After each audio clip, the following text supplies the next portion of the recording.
¿Qué Alianza era el que mostraba Restrepo de arranque para jugar contra Colo-Colo? Con un planteamiento diferente al 5-3-2, sino era un 4-5-1. Jugando con Ramos como lateral derecho, con Zambrano y Garcés en la defensa y Freites como lateral izquierdo. Y ahí ya tienes un primer problema, porque a mí me pueden decir todos en el mundo, y puede que sea cierto, es más, es cierto, van a encontrar momentos en los que hay futbolistas que terminan jugando en posiciones distintas a las que habitualmente ocupan. Por ejemplo, Ramos ha jugado de lateral derecho, Freites ha jugado de lateral izquierdo.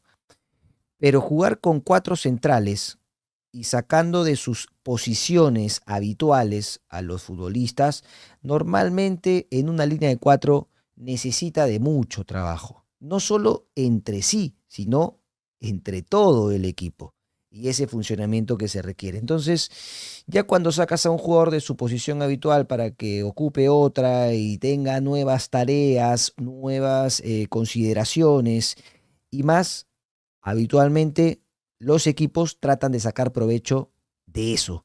Aquí estuvo Jorge Casulo y explicó que en la final del 2018 Cristal Alianza, Mario Salas planteó un partido pensando en los lugares en los que Alianza había escogido jugadores, en este caso Pablo Bengochea, que era el técnico blanquiazul, había escogido jugadores para ocupar una posición distinta a la que habitualmente jugaban. Por ejemplo, un volante de defensor central. Hay que atacar por el lado de ese central, no por el lado del que habitualmente juega. Entonces, a mí particularmente ese tipo de decisiones, más allá de que hay un pasado inmediato o no de jugadores como Ramos y Freites teniendo minutos como laterales, no me parecía lo mejor. Y terminó sucediendo que Alianza se paró con estos cuatro, con cinco por delante, tirando a Serna por la derecha, Catriel Cabellos jugando junto a Sebastián Rodríguez y Castillo, y arriba por izquierda tiró a Sanelato en el retroceso, ahí está la línea de 5, 4-5 y Barcos de único punta. Por momentos cuando Alianza recuperaba la pelota y trataba de tenerla, sí desplegaba a Freites y también desplegaba a Freites, cerraba a Ramos para hacer la línea de 3 y dejaba a Sanelato de izquierda hacia el centro junto a Barcos para dejar a Serna como un carrilero por la derecha. No le funcionó. ¿Por qué? Porque Colo-Colo en esos primeros minutos en los que encuentra su mejor momento en el partido, no es... a ver, es una coincidencia el planteamiento inicial de Alianza con que Colo-Colo haya encontrado su mejor versión en todos los 90 minutos, porque fue el momento en el que pudo y debió en este caso aprovechar las ocasiones que tuvo respecto a lo que pasaba en el partido para marcar el primer gol, y el demérito terminó siendo del equipo local, pero también de Campos, que salvó, y Garcés, que salvaron dos acciones muy, muy, muy, muy claras, y una tercera que pegó en el palo cuando Alianza todavía no había cambiado. Con este planteo le fue mal a Alianza. Desdoble y profundidad, siempre 2 contra 1 por banda, le costó a Sanelato el retroceso ahí, le costó ir de adelante hacia atrás para marcar a Sanelato, lo mismo que a Serna, les cuesta a estos jugadores ir de adelante hacia atrás, retroceder para marcar. Normalmente llegan en un momento que no era el indicado, y lo que pasaba era que Ramos salía a la marca, no tenía el apoyo específico, en este caso de Serna por la derecha, ¡pum!, le comían la espalda. Y así Colo-Colo pudo acercarse con mucha peligrosidad al arco de Campos. Cambia Restrepo a los 19, 18, 20 minutos del primer tiempo, retorna a la línea de 3 o de 5 en este caso, cambia a Sanelato y lo manda de carrilero por la derecha, y a Serna lo pone junto a Barcos, en la posición en la que tenía que rendir. Y al final se para mejor Alianza, toma mucho más precauciones por banda, ya había si había un enfrentamiento contra uno de los carrileros, en este caso si pasaban a Sanelato, ya tenía la opción de que Ramos salga para hacer el 2 contra 1 ahí, lo mismo que Freites, que pasó a jugar de carrilero por la izquierda para que Garcés juegue de stopper por la izquierda. Se paró mucho mejor Alianza y de ahí en adelante neutralizó a Colo-Colo. ¿Qué le faltó a Alianza en el primer tiempo? En el primer tiempo, convertirse en un equipo que más allá de que su foco era cero en portería, que lo ha logrado y de hecho es el quinto partido con la portería en cero y eso creo que es un mérito del equipo de Restrepo. El montaje defensivo ha mejorado y mucho y siempre creo que para competir el montaje defensivo tiene que ser sólido y se mostró durante mucho más tiempo del partido sólido que no cuando jugó con 4 atrás y no se entendió qué era lo que quería. Que yo pienso que en un inicio era tratar de presionar un poco más arriba, no tirar la línea tan atrás para que se juegue cerca de Campos. Pero al no funcionarle, creo que tuvo sabiduría, velocidad, Restrepo de cambiar y saber que tenía que hacerlo para que su equipo se despliegue mejor. Y en ese sentido, Alianza lo que le faltó fue la otra parte, ¿no? Tratar de ser un equipo que lleve peligro al arco contrario. Pues todo lo que podía hacer Alianza en ataque estaba muy vinculado a un nombre propio, y era Kevin Serna. Si Serna no picaba, si Serna no llevaba, si Serna no hacía una jugada individual, pues era muy difícil que Alianza tenga una aproximación peligrosa, siquiera al arco de Colo-Colo. Y ahí creo que falló en la elección de Barcos. ¿Por qué? Porque le había pasado lo mismo que contra Cerro y aparentemente ese no terminó siendo un aprendizaje o una situación que dio ejemplo como para optar por una mejor o por una decisión diferente en todo caso en este partido. ¿Por qué? Porque con Cerro Alianza dedicó mucho tiempo a defender y en los minutos finales encontró una situación de mano a mano, o sea, de pleito más parejo en la que tuvo algunas ocasiones. Y ahí, por ahí, uno creía que Barcos hubiese servido por su experiencia, su capacidad para definir, su tranquilidad para hacerlo y porque ya no le iba a quedar la cancha tan lejos. Ya iba a tener una alianza que no era Serna toma, arréglatelas y corre 50 metros, sino un equipo que ya empezaba a adelantarse en bloque. Entonces, cuando le pasa esto a Alianza el día de Cerro, uno pensó que probablemente esto podía estar en la imagen de partido que todos teníamos antes de que se inicie. Y habiendo acabado el partido, creo que quizás la decisión que se hubiese acercado más a la que te podría haber dado más provecho hubiese sido un jugador que acompaña a Serna en el ataque veloz, llámese por ejemplo Sanelato y dejar a Guamán 90 minutos por la derecha, o un Rusoneira que no es de la velocidad de Sanelato, pero que tiene muchas más formas de acompañar o darle una forma de ataque a Alianza Lima, incluso de Santis, pónganle, incluso de Santis, que después vamos a hablar de eso y lo voy a tocar puntualmente. Que luche, pelee, vaya, tenga pum, juegue, se contagie, ¿no? Se contagie ese corazón que estaba poniendo Alianza, coraje, pelear el partido desde lo anímico.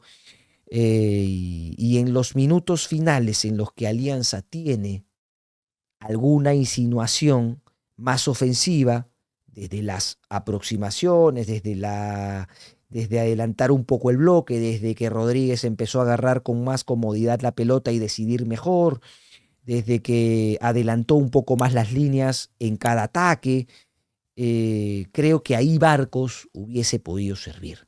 El partido de hoy arrojó una primera etapa en la que había dos posturas muy marcadas, ¿no? La de Botafogo, que estaba cerca de lo que significa la posesión, tratar de jugar en campo contrario, recuperarla muy rápido, y logró todo esto. Y eso lo hizo que su plan sea y se vea superior en el partido, más allá de que fueron más las veces que insinuó ser un equipo ofensivo, que se aproximó justamente producto de esas insinuaciones, sobre todo por banda, y ahorita les voy a comentar por qué creo que la U sufrió en determinados momentos por banda con este equipo de Botafogo, creando alguna situación de peligro como aquella que saca con la mano Britos, aquella en la que Murrugarra salva en el cuerpo a cuerpo dentro del área y alguna otra más que generaron cierta zozobra en la defensa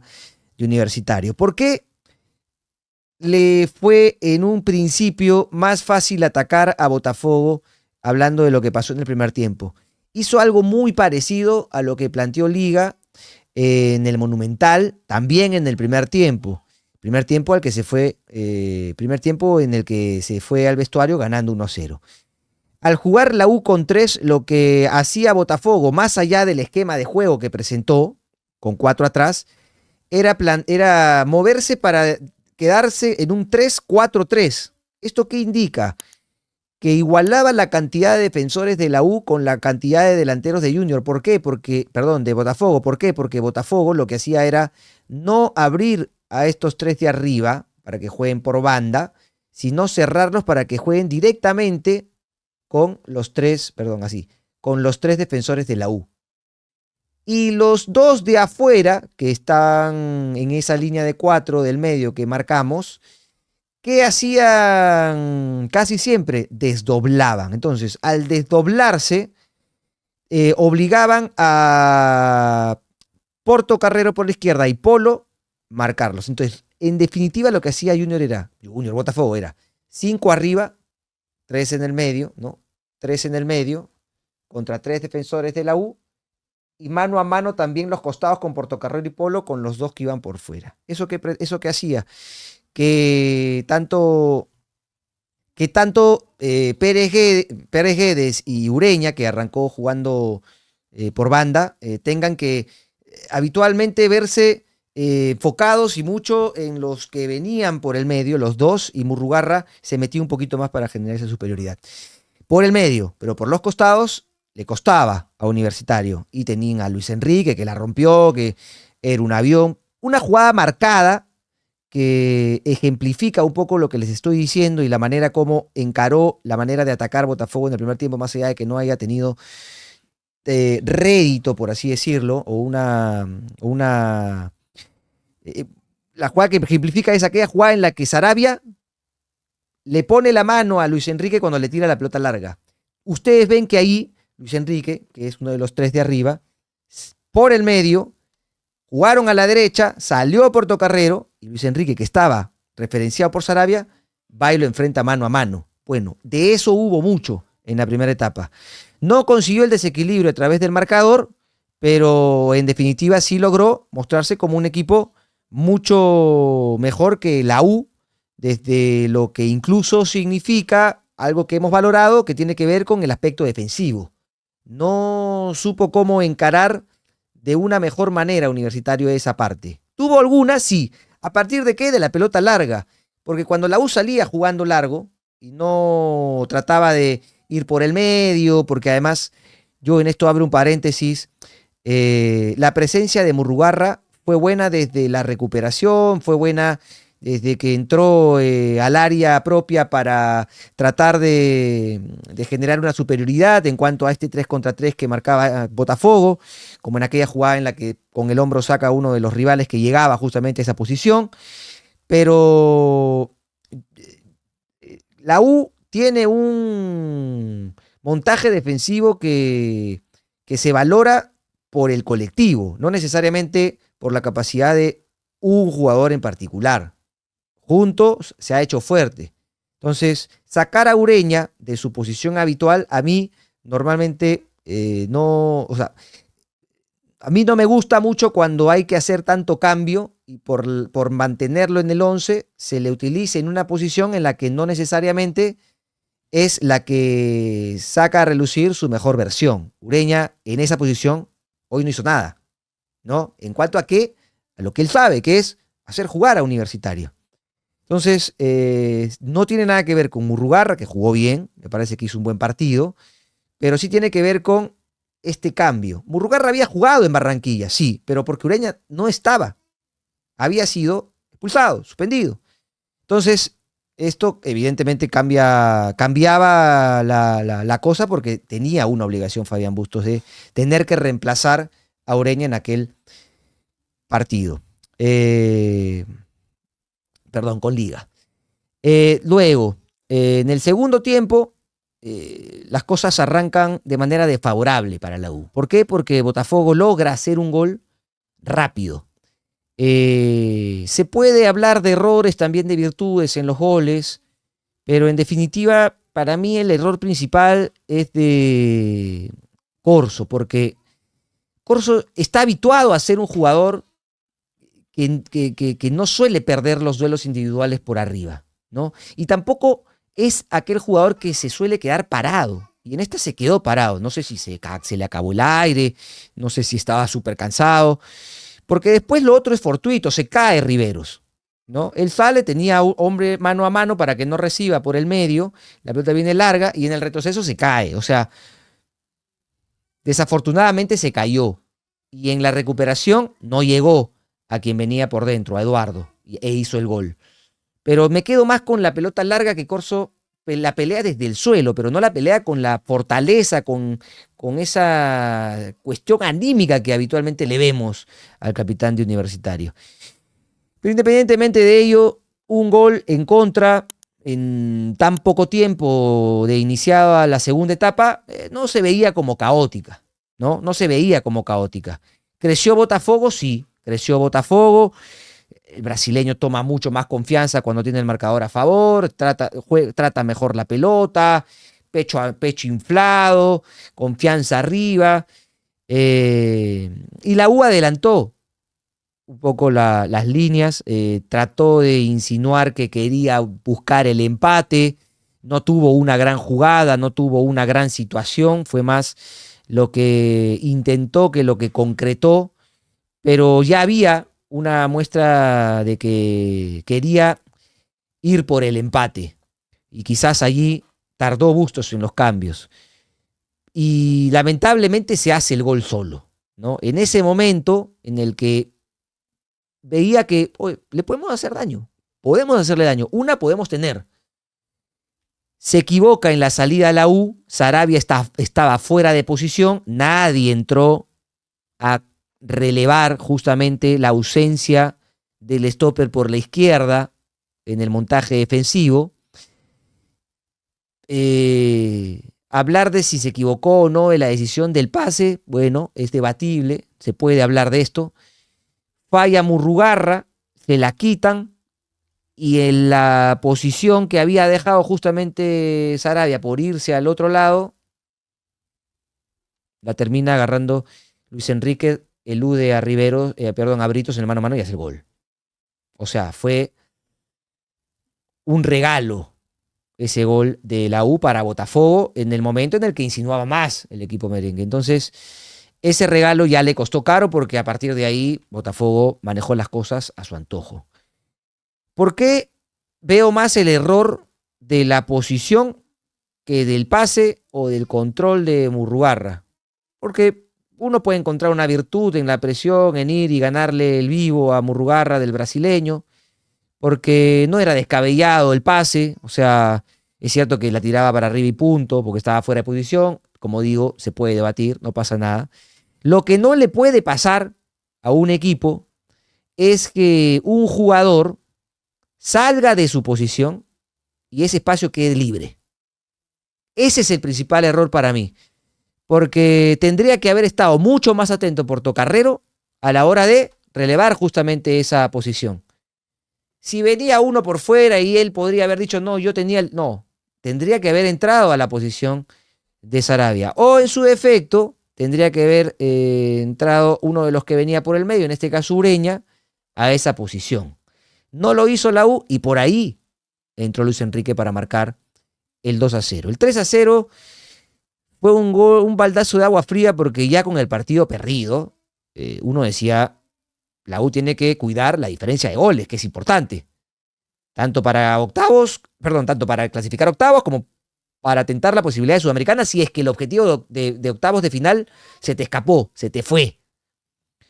Y el gol del Zancudito Olivares creo que termina